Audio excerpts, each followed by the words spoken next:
patience surtout.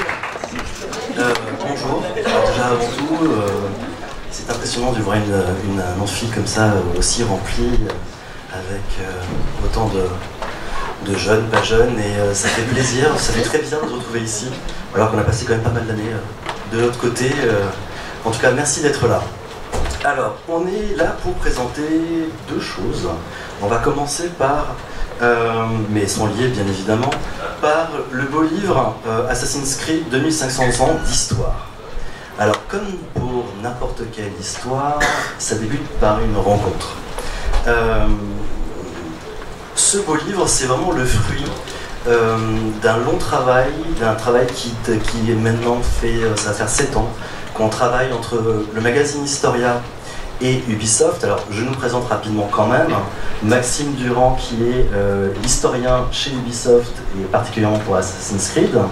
Et moi, je suis Victor Batagion, le rédacteur en chef adjoint du magazine Historia et co-directeur de l'ouvrage. Emma Zaizia, l'autre directeur de l'ouvrage, est à Montréal. Il ne pouvait pas se déplacer, mais bon, il présente ses excuses. Mais Maxime va faire tout aussi bien, voire même peut-être mieux. J'essaie de faire pareil, mais en québécois plutôt qu'en saxo.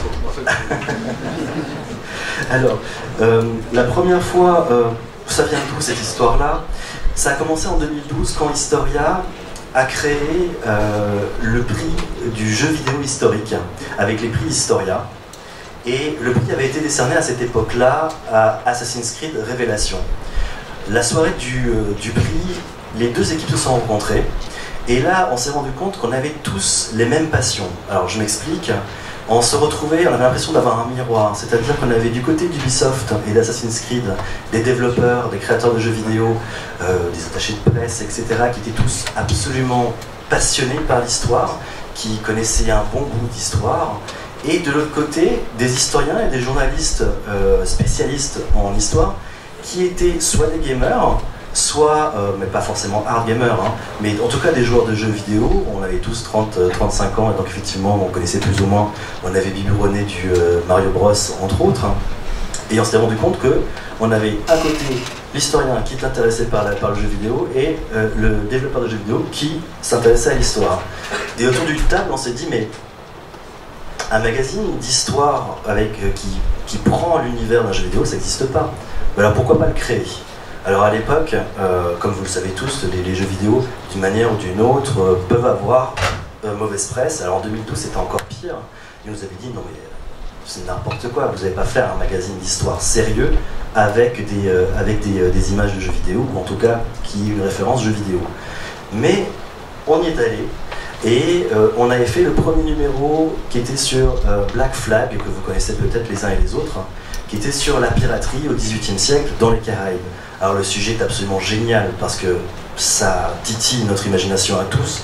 On a tous vu énormément de films sur le sujet, des bandes dessinées, etc. Et ce sujet-là est historique. Il y a aussi beaucoup d'idées reçues qu'il faut battre en brèche. Et on s'est tous posés entre Montréal et Paris et on a pensé à un sommaire qui reprenait le cadre historique du jeu, et on faisait un sommaire de magazine d'histoire avec des présentations de personnages historiques, avec des événements, avec les navires, etc. Ce qui est assez pratique sur ce genre de travail, c'est que quand on fait un magazine d'histoire, on a toujours de l'iconographie historique.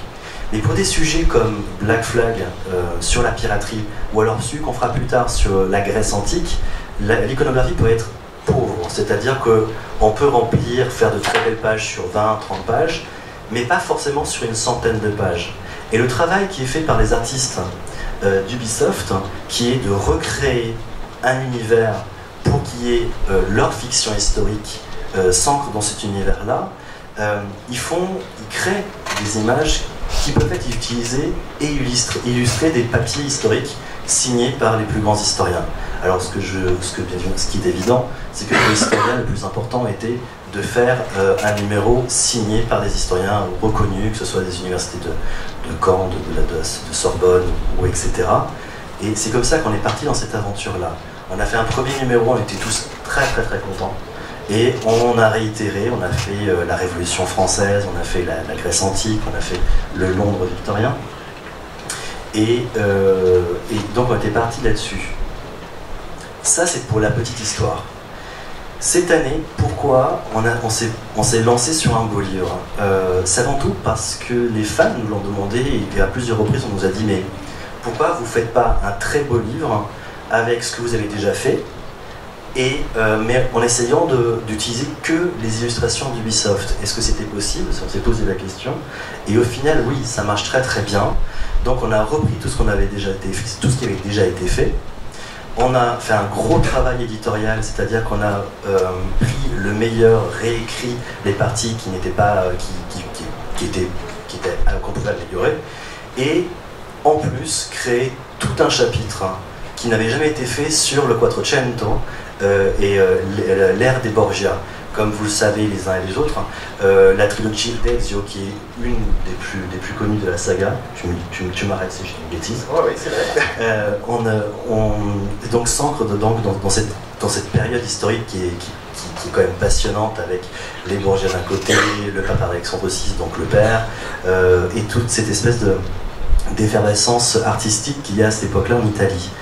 Et on s'est lancé donc pour ce beau livre sur tout un chapitre inédit qui a été signé surtout par Jean-Yves Borio, qui pour les uns, vous devez peut-être le connaître, est l'un des plus grands spécialistes de la Renaissance italienne que l'on connaisse en France et qui est aussi connu en Italie. Et c'est ainsi qu'on s'est lancé vraiment sur ce très beau livre. Ça nous a demandé beaucoup de travail, et c'est là où l'on voit bien que le jeu vidéo, l'éternelle question est: est-ce que l'on apprend l'histoire en jouant aux jeux vidéo? La réponse est quand on joue aux jeux vidéo avec une fiction qui repose sur de l'histoire, on n'apprend pas forcément, mais en tout cas ça attire notre attention, ça peut nous susciter des interrogations et une certaine curiosité, et on peut se retrouver sur des passerelles comme ce livre qui reprend 6 périodes phares utilisées dans Ubisoft, et raconter l'histoire comme un manuel d'histoire. Vous verrez, il y a des chronos, il y a des écorchés, il y a pas mal d'images commentées. On a tout ce qu'il faut, mais avec un univers qui aujourd'hui, un univers qui nous baigne, qui est celui en tout cas là en l'occurrence c'est Assassin's Creed, mais c'est tout ce qui est sur le graphique, high graphique, etc. Ce livre est un exemple. Après, justement, je vais laisser la parole à Maxime, qui lui va nous parler du Discovery Tour, puisqu'on est sur le Discovery Tour 2, si on peut dire ça comme ça, qui est dédié à la Grèce antique, donc le dernier opus d'Assassin's Creed, et qui est pareil, c'est une passerelle qui passe d'un côté jeu vidéo, de l'autre côté éducatif, et qui peut justement susciter pas mal de choses. Donc je te laisse à toi de nous raconter un petit peu tout ça, nous faire tout ça. Merci beaucoup, Victor. Déjà, je suis hyper fier parce que ça a été un travail qu'on a fait plusieurs années là-dessus. À chaque année, c'est un travail de profondeur qui, en plus de ce qu'on fait déjà sur les jeux, mais qui vaut tellement la peine. Parce que c'est tout le propos, en fait. C'est qu'on réalise que les gens s'intéressent à l'histoire parce qu'ils ont joué à un jeu vidéo, alors qu'ils pourraient s'intéresser à n'importe quoi d'autre. Avec raison, on pourrait s'intéresser à des photos de chats, par exemple. Il y en a beaucoup. Mais à la place, ils décident de parler d'histoire parce qu'ils ont joué à un jeu. Parce que, oui, c'est vrai, ils ont peut-être combattu des ennemis imaginaires ou autre chose, mais il y a quand même cette soif, cette curiosité-là qui mène à d'autres projets autour du jeu vidéo. Donc, je vais essayer maintenant d'ouvrir le PowerPoint. Je vous demande votre indulgence.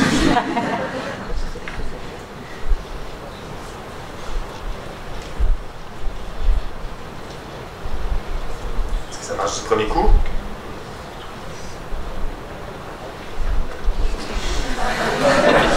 Je crois que oui. Donc, alors voilà. Donc, le Discovery Tour. J'aurais bien aimé vous le montrer aujourd'hui, donc on va en parler, je vous montrerai des exemples.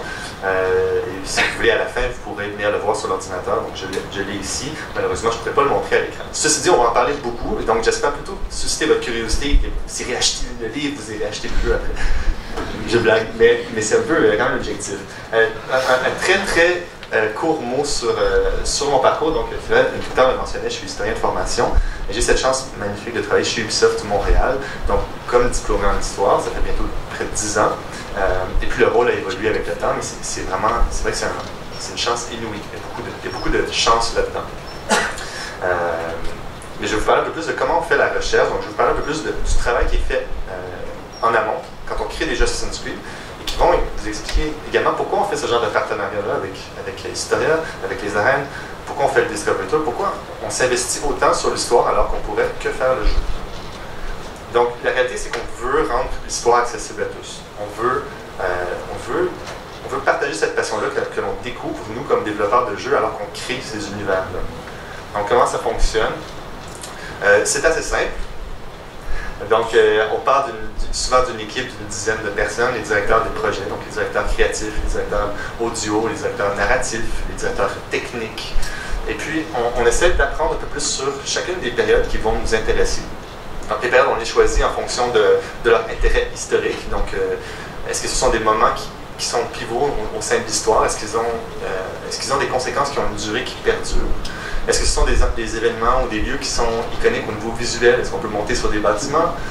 J'ai rien contre les révoltes paysannes en Russie au 19e siècle, mais c'est là que c'est pas un jeu vidéo hyper excitant. Alors, l'équipe commence, on fait de la recherche. Au début, on commence avec les romans, avec la BD, avec les livres, les téléséries. On essaie de débroussailler ce qui se fait déjà dans le système de divertissement. Parce que c'est un jeu qu'on fait après tout. On n'essaie pas de remplacer un manuel académique. Ceci dit, plus le temps avance en termes de production, donc on passe d'une dizaine de personnes à quelques centaines de personnes, mais là, on commence à rentrer dans le sérieux du sujet. Là, on veut avoir des réponses à nos questions. Les employés veulent savoir les détails, comment on salue une époque, quelle est la texture d'un bâtiment, quelle hauteur, quelle largeur, qu'est-ce qu'on trouve à l'intérieur de Notre-Dame pendant la Révolution. Donc, c'est le genre de questions qu'on se pose. Donc, on travaille avec des historiens à ce moment-là. À chaque jeu, depuis le premier Assassin's Creed, on collabore avec des professionnels. On travaille également avec des communautés lorsque c'est possible. Je prends l'exemple, le jeu Assassin's Creed 3, qui se déroulait pendant la Révolution américaine. Le héros principal du jeu est, donc, il s'appelle Radomagedon. C'est un Ghanaian Gehaga, un Mohawk, un personnage autochtone. Et puis, c'était clair dès le début du projet qu'on voulait avoir ce personnage autochtone. On voulait raconter l'histoire de la Révolution américaine selon leur point de vue. Et donc, il a fallu contacter la communauté Mohawk, parce qu'à Montréal, on a une communauté à 5 km du studio. Et il y a une histoire qui est très importante et très riche. Donc, on voulait respecter leur culture, même si l'histoire, en théorie, c'est du passé. On voulait respecter leur culture actuelle, on voulait qu'ils s'approprient ce projet-là également. Et ça a été génial parce qu'ils ont collaboré, ils nous ont apporté des idées de design, des idées culturelles. Et puis, il y a des élèves dans les écoles qui ont participé aux enregistrements des voix, par exemple. Donc, il y a vraiment une grande richesse à faire participer la communauté, en comprendre les tabous également. Donc, il y a des choses qu'ils nous ont demandé de ne pas reproduire, mais on essaie de respecter ça. Enfin, on se fait plaisir aussi. Moi, mes objectifs comme historien, c'est pas que le jeu soit une reproduction fidèle de la réalité. C'est plutôt d'inspirer l'équipe créative pour qu'elle puisse trouver ce qui l'intéresse pour créer un jeu. Et plus, je crois, elles vont trouver d'éléments intéressants dans l'histoire, plus il y a de chances que le jeu transpire cette connaissance historique. Mais on va quand même voir des reconstitutions de bataille, on va voir des fans d'histoire, des gens qui se costument. Pourquoi? Parce que ces gens-là font une recherche minutieuse dans la texture, dans le vêtement. Et pour l'artiste, c'est essentiel de voir à quoi ressemble un costume. Moi, je peux bien leur dire, ils portent une toge rouge à Sparte. C'est pas très clair. L'artiste peut aller vers des spectres très différents avec cette information-là. Alors que si je leur montre une ressource visuelle, c'est vraiment très intéressant. Donc, je vais vous montrer quelques exemples également de ce qu'on fait de bien, ou des moments où on interprète aussi beaucoup l'histoire. Ici, c'est un exemple qui vient de... Donc, c'est le Old State House à Boston, au 18e siècle, du jeu Assassin's Creed 3 qui est sorti en 2012. Et c'est un bâtiment, dans ce cas-ci, qui est quand même assez facile à reproduire, donc il existe toujours aujourd'hui. Donc, il existe toujours aujourd'hui, et puis on fait l'historique du bâtiment, c'est quand même assez simple de le reproduire, même s'il a changé un peu au fil du temps. On peut utiliser, par exemple, la peinture pour aller chercher des éléments qui sont manquants, comme les rampes, les balcons, par exemple. Ceci dit, ce n'est pas qu'une création de monuments, de lieux. Il faut aussi faire vivre une émotion, faire vivre un sentiment aux joueurs. Et ça, c'est crucial à notre rôle. Donc, ce qu'on a, par exemple, ici, c'est une photo de touriste.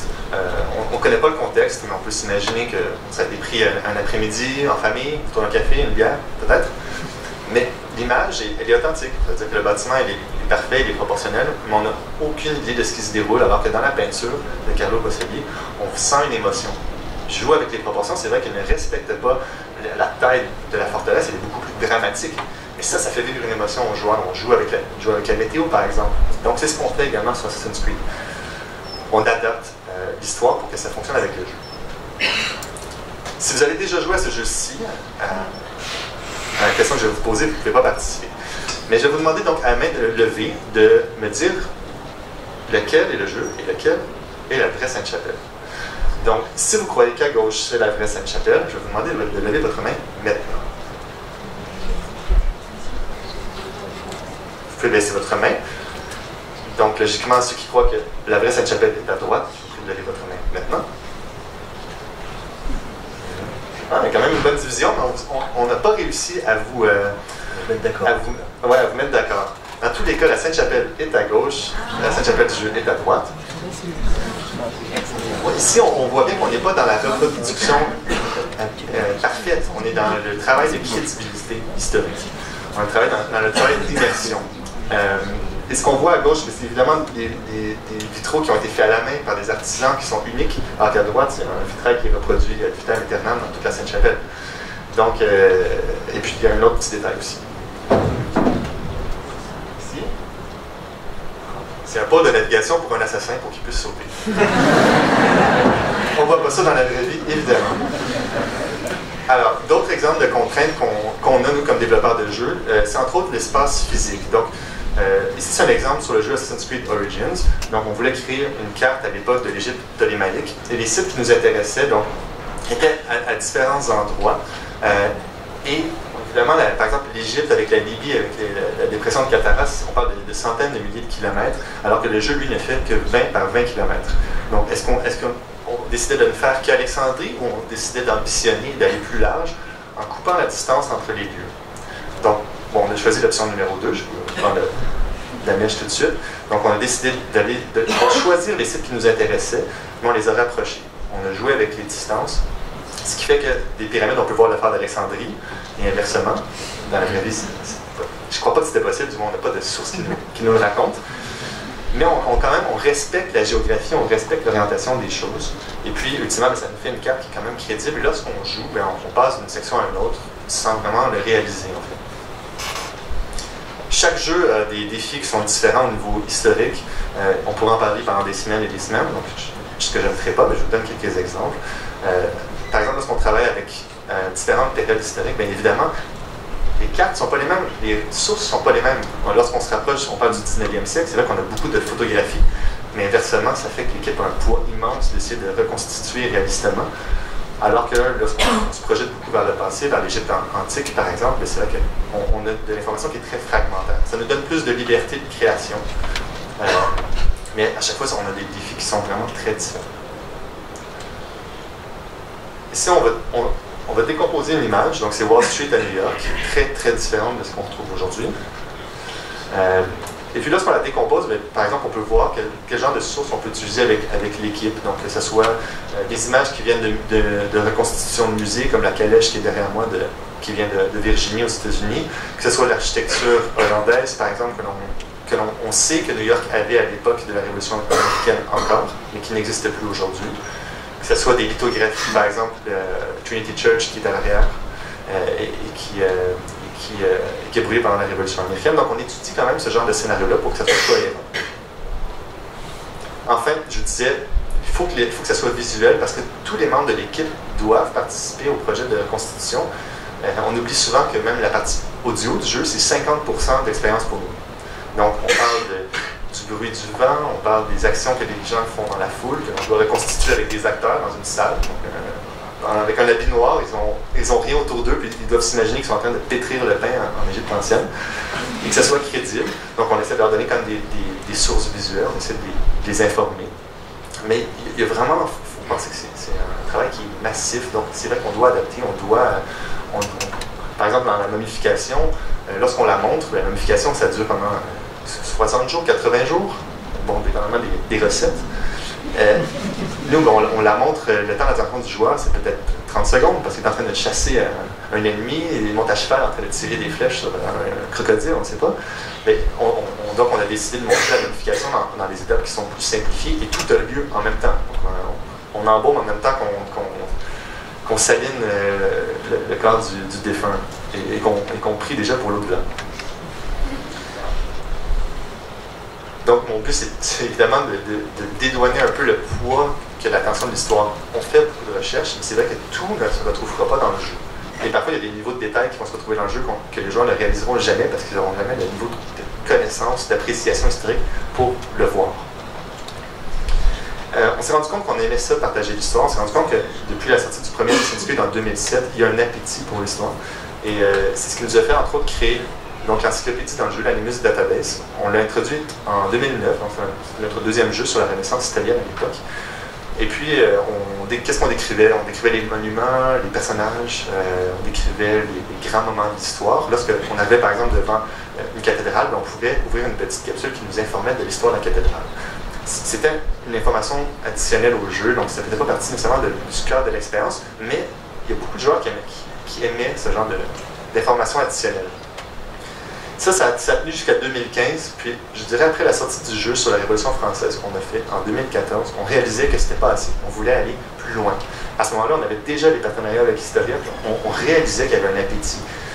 On réalisait que des enseignants utilisaient le jeu en classe, le jeu Assassin's Creed avec toutes les contraintes que cela impliquait. On réalisait que les musées voulaient faire des expositions, mais il manquait un outil pour arriver à répondre à cette demande-là. Et donc, dans l'objectif de faire un produit qui est accessible à tous, qui peut répondre à cette demande-là, qui sort de l'environnement traditionnel du jeu vidéo, on a décidé de créer un nouveau produit qui s'appelle le Discovery Tour. Alors, le premier est sorti en février 2018, donc c'est un Discovery Tour qui s'appelle Ancient Egypt, parce que c'est une marque de commerce qui n'est pas traduite. C'est pas une volonté anglo-saxonne de dominer le monde. Et puis ça s'est très bien déroulé depuis la sortie. Donc, le but du projet, c'était vraiment de se faire plaisir, comme développeur de jeu, mais de trouver une solution qui fonctionne. Je vous dirais, à l'époque, on se disait, si ça a du succès, ce sera peut-être parce qu'un demi-million de joueurs ont joué au Discovery Tour. Aujourd'hui, on est à plus de 2,3 millions de joueurs qui ont utilisé le Discovery Tour sur l'Égypte antique. Donc, pour moi, c'est un immense gage de succès. Et il est très bien coté également en termes de valeur. On a également reçu cet été, au mois de juin, à New York, les prix du meilleur jeu éducatif de l'année et du vote du public au Games for Change Awards. Donc, le Games for Change Awards, c'est un peu l'équivalent de ce qui se ferait ici s'il y avait un prix du jeu vidéo pendant les rendez-vous de l'histoire. Donc, c'est une grosse conférence dans laquelle ils ont un événement de remise de prix. C'est bien parce que pour nous, c'était une reconnaissance de la communauté enseignante. Ça fait très chaud au cœur parce que c'est un projet qui est fait par une toute petite équipe de Discovery Tour. Donc, ils ont mis beaucoup d'énergie à vouloir faire ça. Évidemment, ça attire beaucoup l'attention au niveau médiatique parce que c'est la première fois qu'une compagnie de jeu prenait un produit AAA, comme Assassin's Creed, pour le transformer volontairement en produit pour les écoles, pour les musées. Donc, on est chanceux parce qu'il y a un appétit. On réalise qu'au niveau médiatique, encore une fois, il y a un appétit pour l'histoire. La même raison pour laquelle on publie des livres. Le jeu vidéo n'a pas remplacé le livre, loin de là.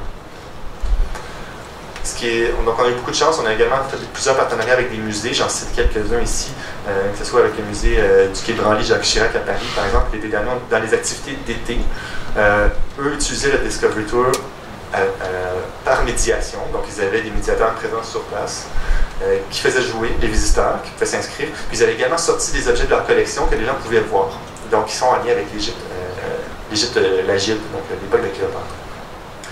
À Montréal, on a également participé à collaborer à la création d'une exposition qui fait une tournée mondiale actuellement. Donc, ils ont été au musée du National Geographic à Washington, ils sont à Kansas City. Ils vont encore déménager à tous les 6 mois, ils déménagent. Et on parle déjà de plus de millions de visiteurs qui visitent une exposition d'archéologie égyptienne. Et puis, où il y a des décors de l'Égypte ancienne qui sont extraits du jeu. On parle de projections de 10 mètres, de 20 mètres de large et qui participent à l'ambiance. Encore une fois, le jeu n'a pas tué le musée. Enfin, un des grands avantages qu'on a vu, c'est la collaboration avec les enseignants. Donc, dès qu'on est parti sur l'idée de construire le Discovery Tour, ça a été important d'avoir des discussions avec la communauté des enseignants. Donc, au niveau international, il faut penser que le Discovery Tour, ça sort partout dans le monde, c'est traduit donc, dans 11 langues. On ne peut pas créer un module qui soit uniquement adaptable pour la région Île-de-France, par exemple. Nous, on a essayé de comprendre les contraintes. Chaque pays, chaque région est très différente. Et on essaie de créer un produit qui peut quand même être utile pour une classe très variée de gens et de méthodes également. Je vais vous montrer quelques exemples d'enseignants qui utilisent le Discovery Tool dans la classe.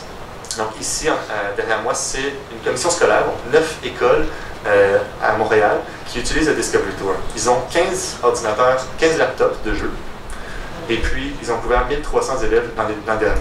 Les ordinateurs ont été utilisés à 100% de la capacité potentielle. Donc les ordinateurs passaient d'une école à une autre. Et puis, en partenariat avec une des agences gouvernementales de l'éducation, ils ont créé des tâches additionnelles au Discovery Tool. Donc, ils ont joué au Discovery Tool, mais à côté, ils ont fait des tâches d'apprentissage. Et puis, ça a été supervisé par l'Université de Montréal, par le département de didactique de l'histoire, qui, elle, s'assure qu'il y a une valeur à tout ça. Qui fait le suivi avec les élèves, qui fait le suivi avec les enseignants. Parce qu'au final, tout le monde veut que ça soit efficace. Les enseignants ne veulent pas perdre leur temps, les élèves ne veulent absolument pas perdre leur temps, puis ils veulent que ce soit agréable. Et puis nous, comme développeurs de jeux, on veut réussir à faire un produit qui plaît également. Si ça vous intéresse, tous leurs programmes de cours avec les solutionnaires sont disponibles en ligne. Donc le nom de l'institution s'appelle RECIT, R-E-C-I-T. Et puis tout est en open source, donc c'est disponible pour toutes et tous. Je prends un autre cas ici un peu plus extrême, donc une école privée à Montréal. Ici, ils ont acheté 38 ordinateurs de guerre, on peut dire. Donc, je crois 30 000 € d'investissement. Et puis, ils ont 38 licences du Discovery Tour, donc chaque élève joue au Discovery Tour. Mais encore une fois, le but ici, c'est pas qu'ils jouent seulement au tour. Le prof lui-même n'est pas un gamer.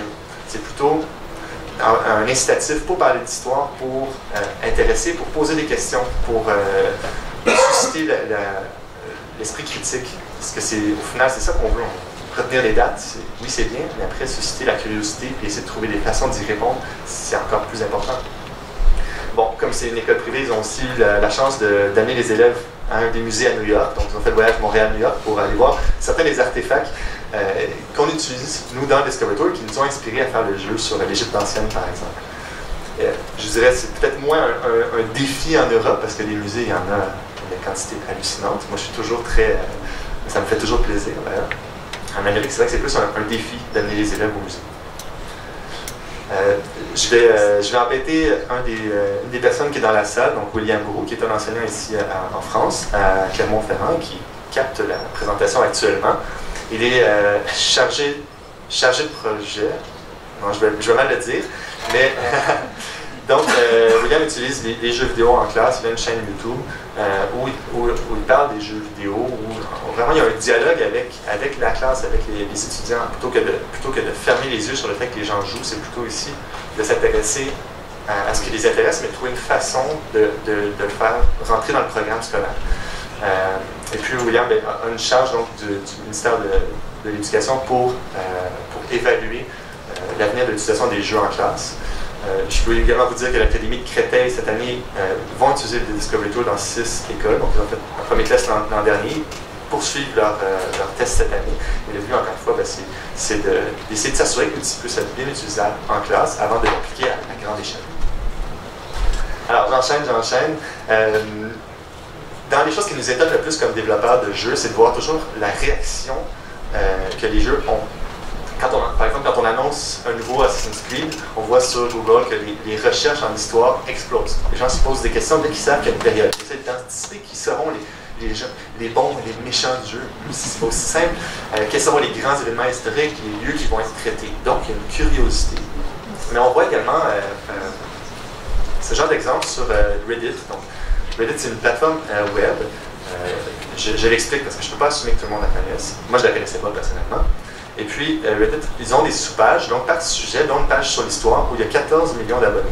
14 millions d'abonnés qui vont parler d'histoire sur un forum. C'est assez hallucinant. Et puis, la page qui a été la plus appréciée sur cette sous-page, c'est le Discovery Tour. C'est plus du double de ce qui avait jamais été fait avant. Encore une fois, il y a une curiosité pour l'histoire. Et il faut tenir compte du fait que les jeux vidéo font partie de ce qui aspire, de ce qui intéresse les gens. Je dis, on se fait plaisir comme développeur de jeux vidéo. Lorsqu'on a annoncé, par exemple, notre jeu sur l'Égypte ancienne, à l'époque, on a caché des messages dans des hiéroglyphes qu'on a fait créer par un de nos égyptologues. Et puis, ça a pris 48 heures pour que la communauté des joueurs commence à déchiffrer les premiers messages. Donc, comme on le voit à gauche ici. Je ne sais pas si je vais faire un sondage à main levée. Qui parle hiéroglyphique ici? Moi non plus. J'ai essayé pourtant, j'ai essayé pendant des années, mais c'est très compliqué. Et puis au final, ça a pris plus d'1 an pour que la communauté s'entraide à déchiffrer tous les messages qui étaient cachés dans le jeu. C'est génial, c'est hallucinant comme historien. On peut que rêver de voir ce genre de scénario-là. Mais ça nous a inspiré également comme développeurs de jeux, donc on a fait un partenariat avec Google pour créer un outil de l'intelligence artificielle qu'on a à droite, qui s'appelle donc l'initiative Google Hiéroglyphique. Et puis ici, en partenariat avec des universitaires, et le but ici, c'est d'un côté pour la population, c'est de s'amuser, c'est de tracer des hiéroglyphes au doigt, donc sur une tablette ou sur l'ordinateur. Pour la communauté des enseignants, le but c'est de créer un système d'intelligence artificielle pour être capable de résoudre des problèmes liés aux hiéroglyphes. Donc par exemple des spells qui sont incomplètes, l'ordinateur pourrait faire des modèles, des propositions de phrases complètes par exemple, basées sur une époque. Donc, ça fait maintenant 2 ans que le projet avance et c'est toujours en cours. Et donc, c'est vraiment un engagement sur le long terme dont le but est ultimement, c'est d'avoir Google Translator donc, sur le téléphone. Vous allez au musée, vous allez en Égypte, vous faites plaisir. Puis, bon, dernier petit point avant de parler un peu plus du Discovery Tour et de vous le montrer. Il y a donc vraiment beaucoup de partenaires qui se font, entre autres cet hiver au Musée Grand Palais, il y a des cours d'histoire de l'art qui débutent. Il y a 3 séances d'1h30 chacune sur différentes thématiques qui utilisent Assassin's Creed comme prétexte pour parler d'histoire de l'art. Donc, encore une fois, pour moi, c'est une mission accomplie. Alors, le Discovery Tour. J'aurais beaucoup voulu vous jouer avec vous, mais je crois que pour notre santé mentale, c'était mieux qu'on arrête les essais. Donc, le premier Discovery Tour, ça a été un succès pour nous. C'est pas parfait. Je ne vais absolument pas vous envoyer le message que c'était parfait. Comme développeur de jeu, on peut toujours aller plus loin. On écoute les fans, on écoute les enseignants avec lesquels on continue d'être en collaboration pour essayer d'améliorer notre produit, même si on est relativement une petite équipe pour faire ce travail. Ce qui est important pour nous, c'est que comme l'environnement du jeu n'est pas parfait, le Discovery Tour, lui, doit être irréprochable en termes de contenu. Donc, on travaille avec les historiens, tout comme on le fait avec Historia, où on veut que toute l'information qui soit à l'arrière soit validée scientifiquement. Donc, cette fois-ci, on avait 19 historiens au total qui ont travaillé sur le Discovery Tour. Je pense à Olivier Picard, qui est d'ailleurs un des rédacteurs, un professeur émérite à la Sorbonne, qui a été également, pendant plusieurs années, directeur des sites de fouilles à Delphes, qu'on retrouve dans le jeu, évidemment. On essaie de travailler avec des spécialistes de chacun des sujets pour essayer d'aller soustraire la meilleure information potentielle pour le jeu. Alors, comment on fait ça? Bien, on prend la carte du jeu, donc il y a un jeu qui a été créé qui s'appelle Assassin's Creed Odyssey, qui a été lancé l'an dernier. Ça se passe pendant la guerre du Péloponnèse. Ils ont fait un monde massif. Donc, avec les îles, avec Athènes, avec Sparte, avec Delphes, avec des sites même donc, qui sont peut-être moins attirants en termes de jeux vidéo dans certains cas, mais avec beaucoup d'îles, beaucoup de variétés. Donc, on a pris cette carte-là avec l'équipe du Discovery Tour, on l'a imprimée, on l'a mis sur un mur, et puis on s'est dit, vraiment comme on le fait avec le magazine Historia, bon, qu'est-ce qu'on raconte maintenant? Il y a trop de choses à dire, il y a une occasion, il y a un environnement qui est génial. Bien, on a commencé à placer donc, des petits post-it sur la carte, et à se dire, bon, on va créer des tours qui sont comme des visites audio guidées dans un musée, mais dans l'univers du jeu. Donc, on a fait à la main, on prenait la manette, on prenait l'environnement du jeu, puis on essayait de créer ces tours-là, on essayait de les jouer en se disant, est-ce que ça va être plaisant, est-ce que ça va être intéressant, est-ce qu'on apprend quelque chose en utilisant l'environnement à son meilleur potentiel. On demandait ensuite aux historiens d'écrire les textes, on leur demandait également de fournir des images de musées. Donc, on leur donnait une bande de musées, par exemple à RMN, avec le Louvre, avec le British Museum, le musée allemand, et on leur dit, fournissez-nous les textes, donc 3 fois plus de textes que ce qu'on pense utiliser ultimement, et donnez-nous des images. Les historiens, on peut vraiment s'améliorer en termes de rédaction. Et je le dis à titre même personnel. Quand je dis on donnait 3 fois plus de limites de mots aux historiens qu'est-ce qu'on allait utiliser, c'est que déjà, on pouvait réduire juste en réduisant la quantité de mots pour dire les mêmes choses. Puis après, dans ce qui restait, on essaie de garder ce qui était le plus savoureux, le plus intéressant, sans tomber dans la pop culture. Mais en gardant l'essentiel, parce qu'au final, le joueur, lorsqu'il découvre le Discovery, on veut apprendre des choses qui nous intéressent. Ceci dit, on ne voulait pas enlever tout le travail qui avait été fait par les historiens, donc même en travaillant en collaboration, tout ce qui ne pouvait pas être mis dans les tours, on l'a mis à côté, dans des capsules qui sont un peu comme des marqueurs historiques et qu'on peut découvrir à l'intérieur du Discovery Tour. Donc, le cœur de l'expérience, c'est qu'on visite des tours guidés. Puis, lorsqu'on décide de ne pas prendre des tours guidés, on peut aller partout sur la carte du jeu. Et là, il y a des marqueurs historiques qu'on découvre. On ne sait pas qu'est-ce qu'on va obtenir avant de s'y rendre. Et puis, on découvre de nouvelles informations. Donc, l'information sur le développement du jeu, on trouve de l'information sur l'histoire, un peu vraiment sur tout. Donc, ça donne des tours un peu comme ça. Dans les nouveautés cette année, ce qu'on a retenu de notre jeu sur l'Égypte ancienne, c'est que les tours c'était bien, mais ça prenait plus de liberté, ça prenait plus de gamification pour être plus proche de ce qu'on fait dans les jeux vidéo traditionnellement. Donc, on a vraiment mis beaucoup d'énergie sur l'aspect exploration et l'aspect multiplication. Donc maintenant, lorsqu'on complète des tours, on fait des activités, on est récompensé, on reçoit des avatars, par exemple. On reçoit des nouvelles montures avec lesquelles on peut jouer, donc on peut être Socrate, on peut être Aspasia par exemple, et faire nos tours, on peut être des enfants, des adultes, on peut même monter Pégase par exemple. Pourquoi pas se faire plaisir? Pégase, on n'a pas d'attestation historique. On peut monter le Minotaure ou pas? Oui, on peut voir le Minotaure également. Donc, ce que j'aurais bien aimé, encore une fois, vous montrer aujourd'hui, mais je vous inviterai à venir après si vous voulez l'essayer sur l'ordinateur.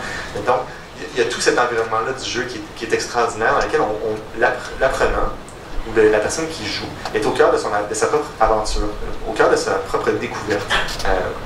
C'est vrai que Discovery Tour raconte avec un narrateur, mais on peut choisir comme personnage d'aller partout. On peut grimper sur des monuments, on peut naviguer avec des bateaux, on peut plonger sous l'eau pour aller découvrir par soi-même, et on s'imprègne d'images du passé qui ont été quand même très travaillées, très recherchées, qui sont colorées, par exemple, au niveau des statues, au niveau des temples.